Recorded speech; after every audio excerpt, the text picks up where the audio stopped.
what other option do I have? I'm going to go back to eating my spaghetti and having a cookies with the coffee. Nancy, how did you find carnivore? Well, it's it's something I've been doing for about 22 months. Um, but there's a lead up story, as we all have, to how I got there. Um, so I'll just sort of give a little backdrop um, to explain how I got there. Um, I am currently almost 66 years old, and uh, I have had different health issues through my life. Not huge. I mean, I've been basically very healthy, but in my teen years, I did begin experiencing the dips and low sugars of hypoglycemia, and my mother was very familiar with it. I remember instances where she would bring me orange juice and saltines in bed at night when I was. How did she know this? Well, it's because that's how she is, what she's experienced. So, and I also, it's a little embarrassing, but I also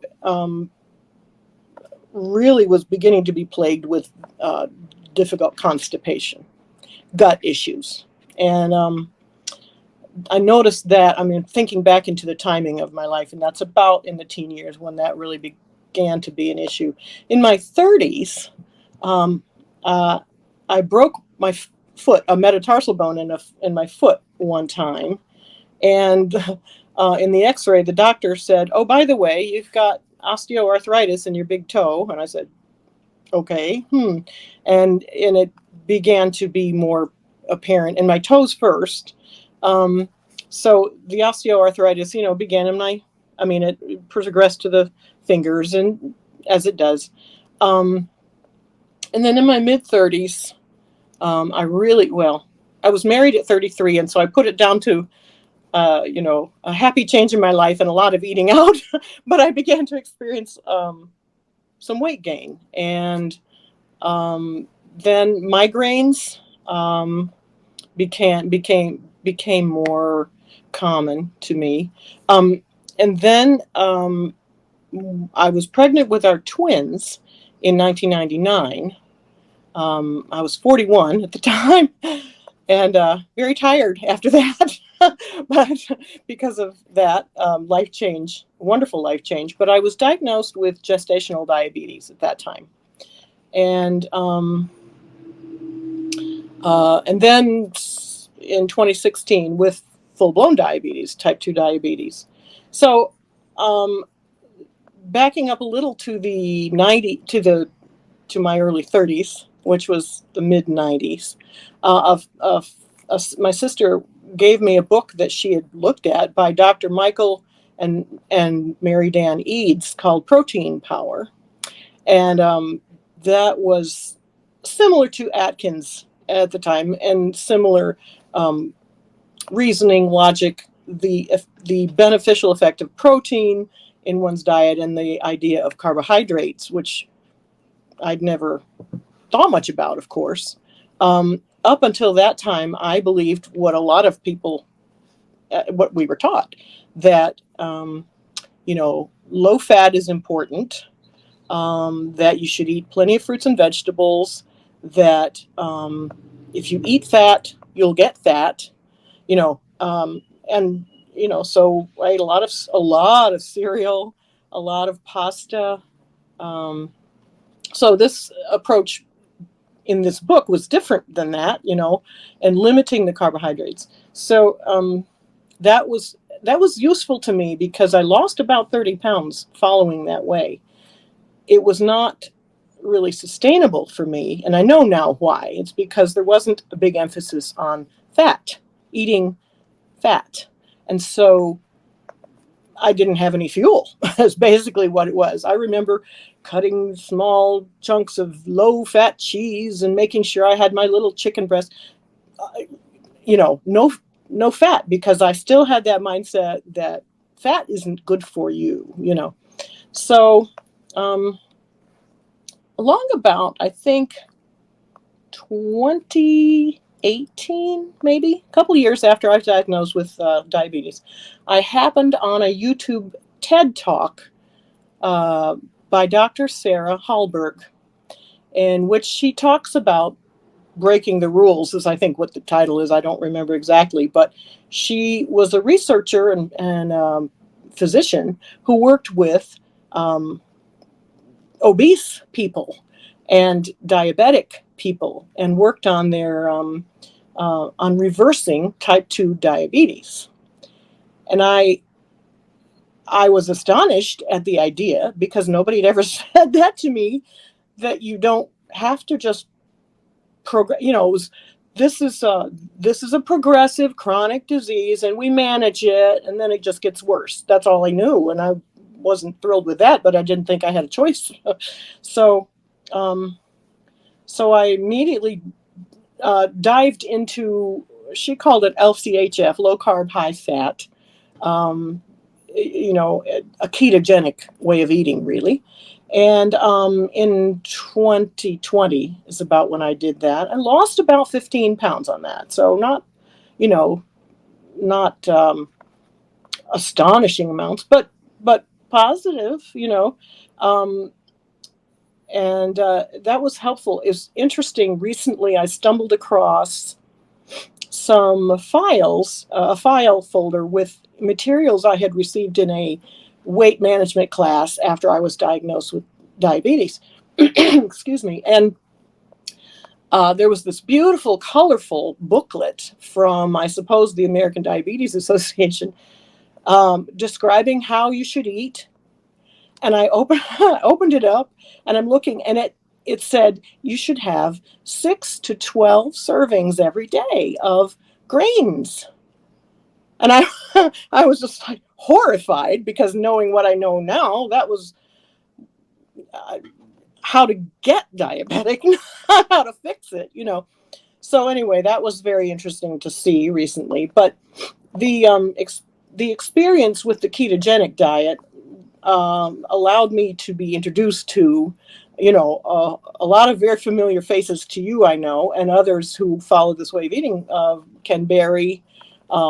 I found him first, and what was interesting was he had on his channel an interview with a young woman named Kelly Hogan. And you may have seen Kelly Hogan before. She is delightful to listen to.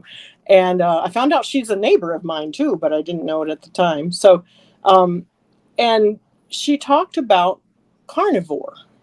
And Dr. Berry wasn't even carnivore at the time. I don't think he was ketogenic generally.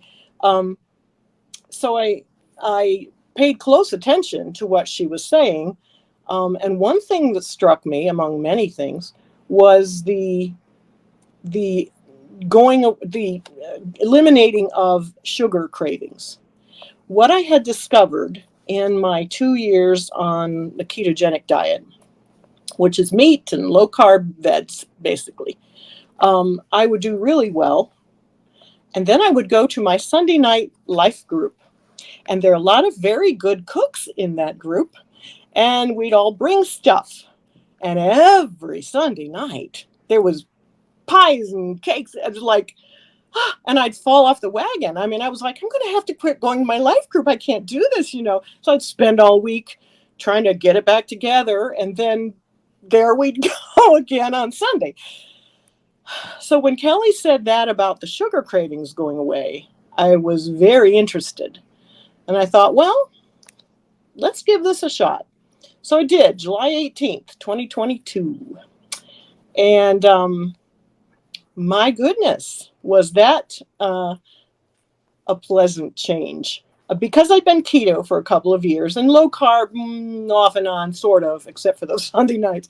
Um, Generally, I I didn't have this abrupt change that many people experience in terms of gut issues, fiber, and all that. Um, but I did find something very interesting, and that is that since that day, I have not had any constipation. It was such a, it was like, I mean, when you're in your 60s and you've been this way for years, your gut, and I had twins. I had, weight I had gained. I was at my heaviest. I was 272 pounds. So that's not a light lady.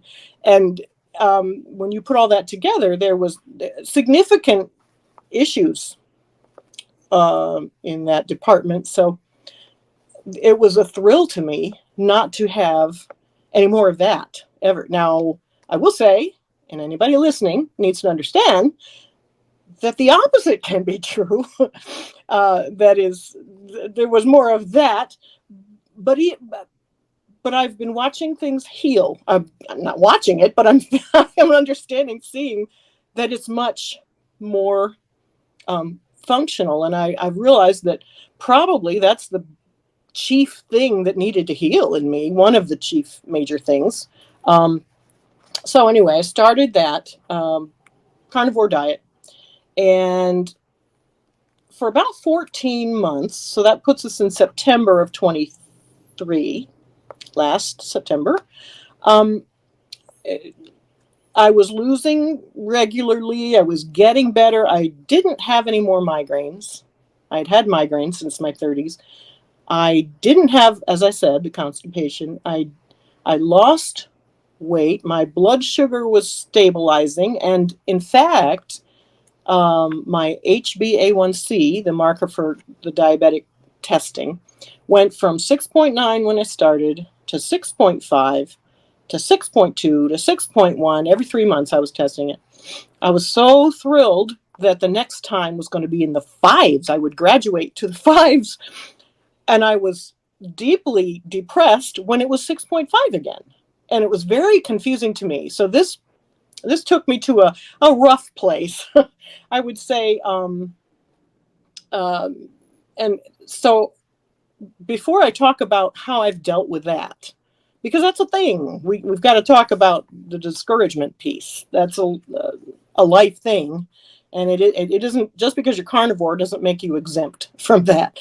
So, but I did want to talk about, make sure that I've told you what things I have found that were positives. I mentioned the migraines, virtually gone, not entirely. Sometimes I would wake up with a stiff neck, and it would cause a headache, which would then proceed to a migraine. So that was occasional, but I've hardly used any of my migraine medicine forever. Um, uh, no, none of those hypoglycemic crashes, spikes and crashes, just real steady. Blood pressure went down and down. I had them cut the medicine in half. And then when I passed out nearly a couple of times, I said, I think we should get rid of that. So I did, and it's stable. My blood lipids, the cholesterol, etc. markings, um, really were fun to watch because my triglycerides were in the I think over 200, and then came down to, one time was 97 and one time was 71. And my doctor was practically doing handstands. She was so happy with that and had not been convinced that that would be effective. Like most doctors, when I first told her in July of 22, I had not yet gone carnivore. This was an initial meeting with her as a new doctor. And I said, well, I've been doing keto. And her first response was, whoa, I've told people to get off keto because your cholesterol just skyrockets. And I said, well, I think there's more to the story about LDL than we might know. For some people it does, but of course that's just LDL. And I'd like, anyway, I didn't, but to her credit, and I must say this because it's not true for everybody, but she said, well, she could see I'd studied it for one thing. I mean, I knew stuff she didn't seem to remember learning. And so she said, if you've got stuff you want me to look at, I mean, I send it on. I'll read it. So that was big of her, I thought, and encouraging. Um, I'm getting back to things that this did help me with, this diet. I had a prescription for an ADD medicine because I was always, mentally just jumping around. I haven't had that in months. I haven't felt the need to have that, so that was exciting. Um, I don't know when I went off a statin. I was on a statin for a while, and I think maybe early in carnivore, or maybe it was even during the keto years. I I read up on it and decided that that wasn't a good thing for me. And I also knew that if I'm remembering right, it can get in the way of weight loss. And so I'm very interested in getting off medicines that get in the way of weight loss. So um, I mentioned the blood pressure medicine. I went off metformin. I had an interesting experience at the dentist. Oh, about a year ago, I guess. And it was very interesting. I was talking to the hygienist, cleaning my teeth. New gal, I didn't know her yet, so we were just chatting. And I said, by the way, what do you learn in your hygienist training about nutrition? And she said, oh, it's very important. It's very, very important. Oh, yes, very important. And my first thought was, why have I never heard anybody talk to me about what I eat in the dentist's office? I've never, ever heard it if it's so important, but I didn't say that because it would have been rude. So, but when the dentist came in, I decided that I would mention to him how I was eating because he deserved to know. And my goal was to put in his brain a little bit of cognitive dissonance. I'm sorry, I don't know. He knows this. This is the way it is for most of us. We know a certain thing. And then somebody says something that flies in the face of that. And we have this conflict that we have to figure out. So I said, well, I'm just curious, if you have ever asked your patients if there's anybody else who eats just animal products, because I'm eating that. And he said, oh, but you eat fruits and vegetables though, right? And I said, no.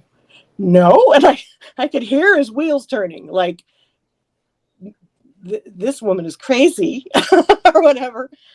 So then, and he had come in after the tooth cleaning to inspect my mouth and check for whatever issues there might be. Well, the room was just silent. He was just super, super thorough, looking through everything. The periodontic disease that I had had in my gum at one point, there's nothing like that. There were no cavities, there were no occlusions or whatever it is, the beginnings of problems.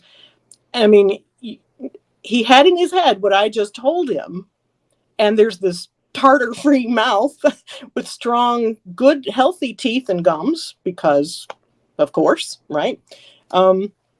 So I thought, okay, my job is done. I have placed this niggling doubt in his mind, and he's going to, if he's a good doctor or dentist, he's going to have to research that. So, I just planted some seeds. I don't expect anybody to take my word for it. I mean, this is what's true for me. But but the periodontal disease, none of that has reappeared at all. There does seem to be a correlation between, getting rid of whether it's the meat or not, I'm not sure, but getting rid Yeah, of the carbohydrates from your diet, there seems to be a yeah, correlation with that and improved oral health. I think so. I think so too. I mean, it makes sense to me. I don't know if it's meat per se, but the nutrition that we get from the meat and the eggs and the animal fats contributes, of course, to what your teeth are made up of and how your gums are functioning, all that too. Comes just all of a piece, isn't it? So, but anyway, that's what went right, and then things started being a little bit discouraging. I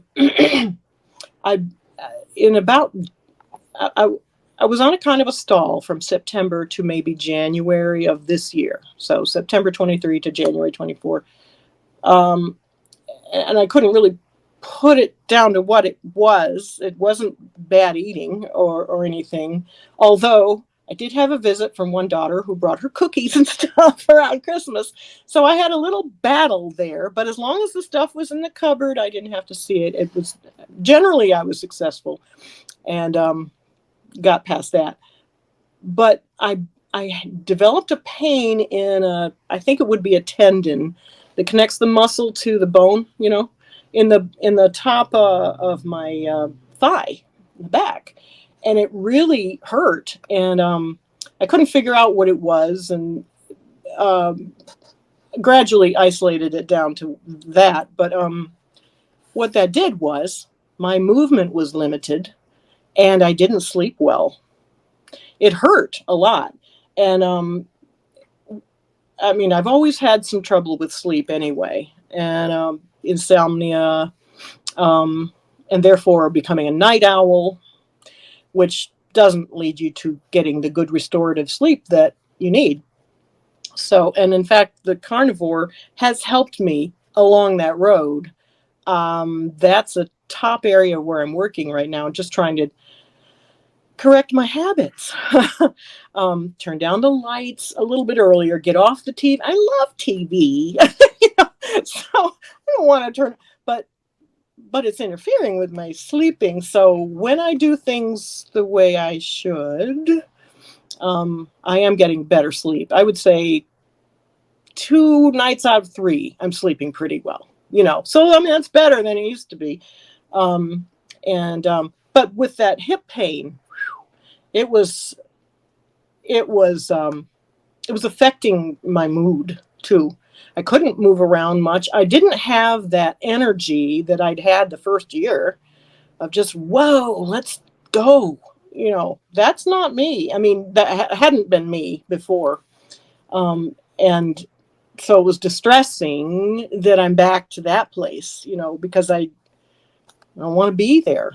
I should mention when I'm speaking to you about energy level and so forth, one of the things that makes me sad, kind of, is that we had our twin daughters, and there were so many times when the girls would take a hike with their dad, but I didn't feel like going. I just didn't feel well. I know now it's not just that I was lazy or something. I really was getting sick. Even before the diabetic diagnosis. I mean, very early on in the pregnancy, I had the gestational diabetes, which tells you that there was some metabolic problem there, and it didn't get better until, like I said, I discovered what I discovered. But so that makes me sad sometimes that I wasn't in on a lot of that.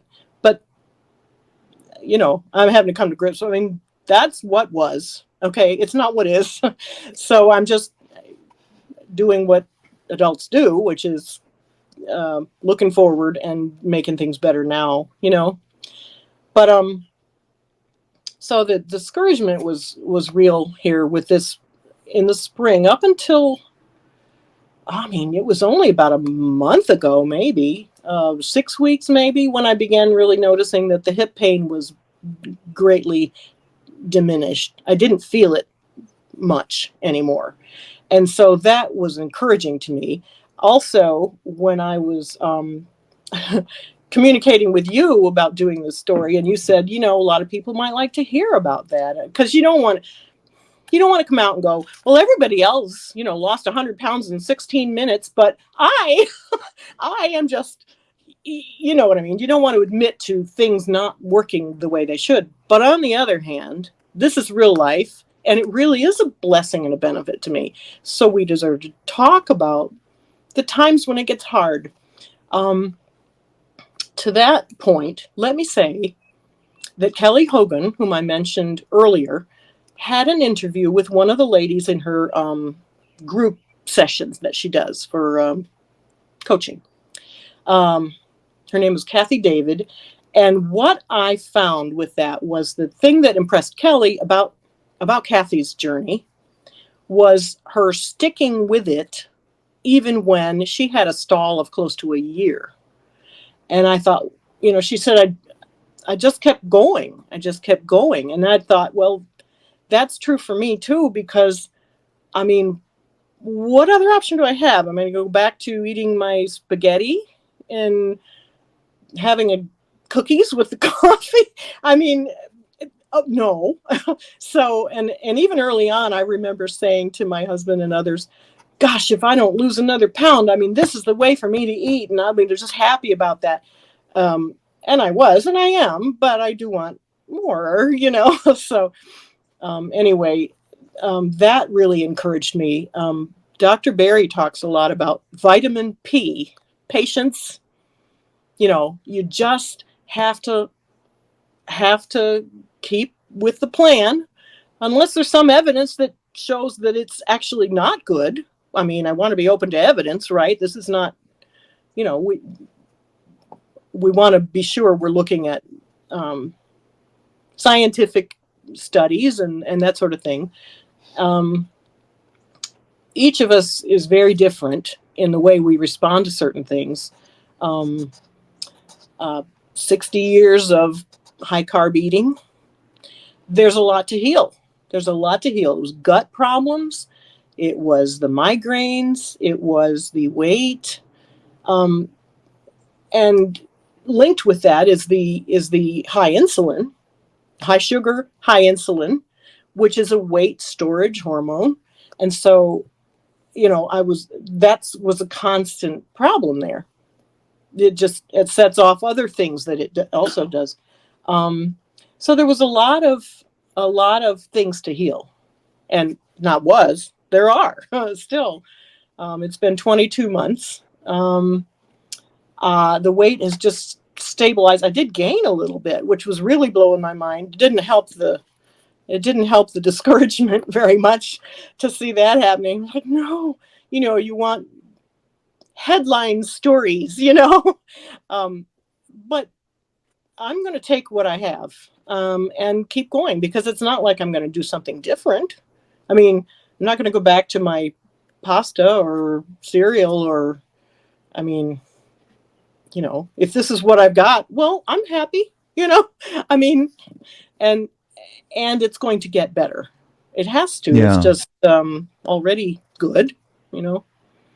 So this is an interesting point, like especially for someone who might be in the early stages of eating this way or Mm, is experiencing some kind of stall. You know, yeah, if you if let's to kind of frame it the same way you did, if this is the best it's going to get, why wouldn't you go back? What is it that right, would keep you on track? right, right. And I think knowing why you're doing it in the first place. I mean, in my case, the motivation was, um, my husband's heard me say this before, but I'm not dying a toe at a time. I'm just not going to do that. The diabetes. No. Now that I know I can choose to at least go down a different path with potentially beneficial results, I'm not just, I mean, I can't do anything else, not without doing some real harm to myself and my family too. So that why is very important. It's easy to forget sometimes too how it was before. Sometimes, it's easy. I mean, you're thrilled when things changed for the better, and then now that's old news. You don't even remember. Oh yeah, it used to be. Um, I used to have smelly feet. I don't have smelly feet anymore. Why? I have no idea why, but I've heard that from others. It's like, whew, there were a lot of embarrassing moments with at other friends' houses with their plumbing. Let's just put it like that. That I don't ever want to experience again.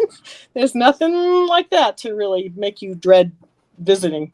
Um, I'm not hungry anymore. I mean, I'm really not hungry. I heard someone say, I don't know who, um, if you're not hungry, then food won't fix it. Which helped me recognize, okay, if I'm wanting to eat right now, I'm eating for, and I'm not hungry, then I know I'm eating for some other reason. So let's find another way to handle this feeling. One thing that I know that people have mentioned probably um, uh, things that helped them in the beginning to kind of transition over. One thing that helped me was fat bombs, um, which are things you make up with like cream cheese or something and put it in the freezer, and then it's, bite size, and you can sort of mull it over, and it's good. It's not bad for you.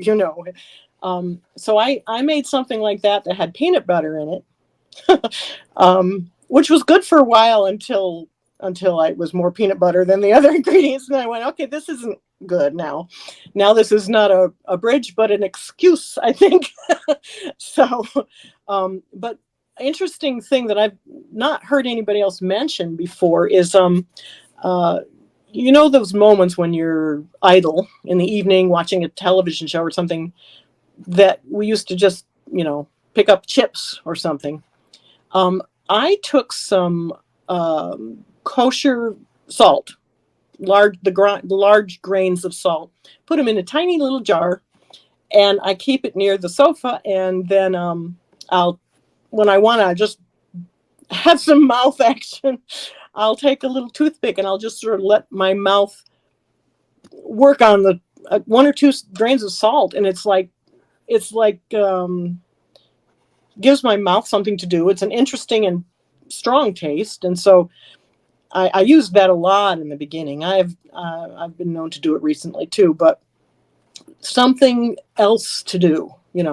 Um, you find those little tricks and use them as long as they're helpful. So Mm. um, So can I ask, how are you actually eating day to day now? my habits are I usually eat a couple of times a day. I'll usually eat 2 meals, um, pretty much when I'm hungry, but it usually is between noon and 3. Sometimes it can be as early as 11, maybe. I'll have about 3/4 pound burgers in my little air fryer, which I love. um, and then and I have coffee. I have coffee in the morning. I use heavy cream. I was so relieved. I did a little experiment early on when I wasn't feeling as well as I had been.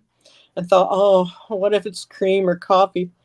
So I cut it out for a week, and I was so relieved that didn't seem to make a change. I could have my coffee again. So I don't know. You experiment with things. So I have coffee when I first get up, but then I have about usually 3/4 pound of ground beef, and then later in the day, long about 6 to 7:30, I'll have another, usually something like uh, top round steak, which is pretty lean, but I like it better. So I have it with quite a bit of real butter. The Irish butter is my preference, and to increase the fat content because it's so lean. I want to have enough fat in there. Salt. I don't really put anything else on it. Occasionally, there's some cottage cheese hanging around. I don't usually eat much of it. My husband likes it more, but I might put some of that on there. But or some cheese, sliced cheese, but not a lot of cheese. Not when you're having pasta. That's when the cheese comes in, or pizzas. That's where you're. But cheese doesn't make as big an entrance into my life now. I might have a slice of cheese before bed sometimes. Just there's a little leftover piece of me that, because of the hypoglycemia in my youth and throughout my adult life, um, I would be very afraid of getting a low sugar event, you know. So I'd carry some hard candies or something, or I'd go buy a Snickers bar, um, which would certainly jack it up, of course. But I developed a little bit of fear of being hungry, and I'm not there anymore. I mean, I can be hungry, but there is a little bit lingering that I still deal with of what if I get hungry in the night, which so sometimes I'll have a piece of cheese just to say you're safe, everything''s fine. Um So that's it. Nice. Yeah, yeah. And so is your husband joining you on this?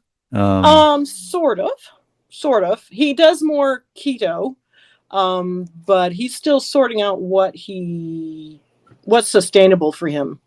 And I mean, he said, I like my salad. He's always loved fruits and vegetables. He'll eat raw cauli or broccoli or whatever, and I've never liked vegetables.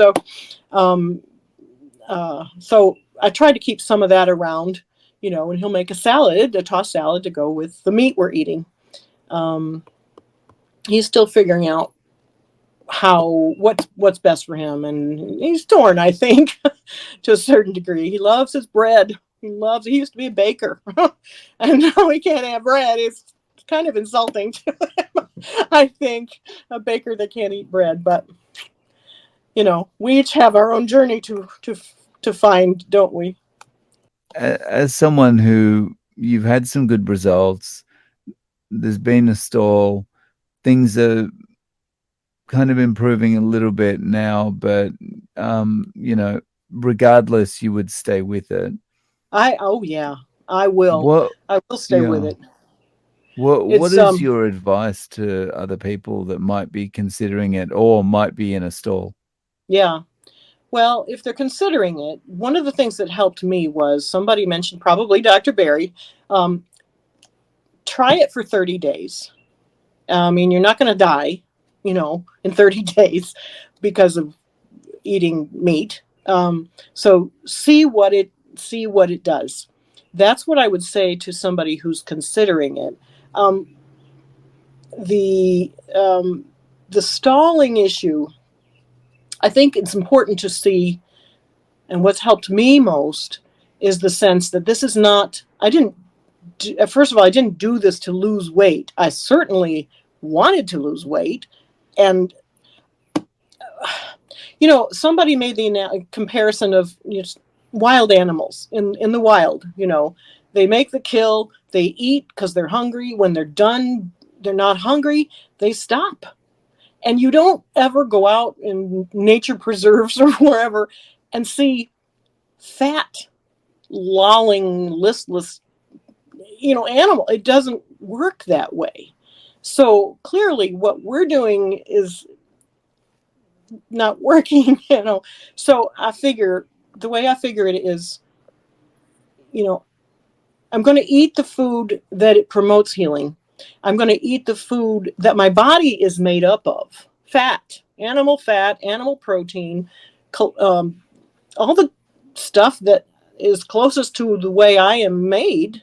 God made me this way, and and and let the raw materials be there to repair the bone, repair the muscle, fuel the brain, um, and not put in my body the stuff that works against that, or that might even be a poison. And in my case, the no vegetable part, the no plants part, was is an important piece because the vegetables never helped me with the gut issues. It was clear that was a problem because I didn't eat them anymore and I didn't have the problem anymore. So that to me it's not an ideology like I'm not a carnivore. I just eat this way, and I eat the way that seems best for me. It stabilized my sugar levels. They're not where they should be. I mean, where I want them to be. It must be liver action or something that's increasing them, but there are no spikes. There's nothing like that. Um, so that's better than up and down, up and down, up and down. And the thing is, it'll heal or it won't. But in any case, um, it's a simple way of eating that seems to really satisfy me and has made many changes. The other thing I would say to the poor person that's discouraged because they're stalling is, if you see it as just a weight loss thing, that's a problem, because your body is not just about weight. Your body is about health. and it wants to, you know, you're made to repair pieces that break down or get old or whatever. So feed it what it needs, leave it alone and let it get better. I think in my case, the gut healing has been probably mm, uh, the most beneficial so far, the most urgent maybe, the most important thing the body just tucked right into fixing. And it's been a slow, I mean, it's 22 months and I'm just now beginning to not, I haven't had that constipation problem, but I see changes in, let's just say, structure that indicate to me that things are getting better and getting better and getting better. We'll see. I have no reason to jump away from it. And what would I jump to? I don't know. So the stalling person just needs to hang in there and look closely what you're eating. Make sure you're not inadvertently adding things that are not good for you. Make some changes. Maybe you're eating not enough. Maybe you're eating a little too much. Maybe you should just move a little bit more. I don't know. I mean, those are changes that we have to experiment with. Um, and then just be patient. There's a little piece of paper in my dressing room that says, don't give up. You're getting better every day. You know, and I read that out loud to myself often because sometimes it doesn't seem like it, you know. Yeah. I think you make a good point, and especially like if we're just focused on weight loss, a stall can just be like the end of the world. Uh-huh. But when you look at it like I'm focused on the healing everything, Yeah. then you might it might appear to be a stall because weight loss has stopped, but you don't know that there's been a stall there, right? Your body continues to heal, right? Right. Right. Mm. And I mean, if I had to choose between losing another 20 pounds in the next month or uh, having my brain neurons be much better fed and working better, well, first of all, who am I to say I don't get to choose? I mean, it just is going to do what it does, and I don't really have too much say over that. But weight is actually a pretty vague marker, you know. Anyway, I mean, I want my muscles to weigh more and my bones and my brain. I don't really want the fat to be there, but the fat will take care of itself, I suppose. And in any case, I'm not defined by that, so you know, just Very live our nice. lives with purpose.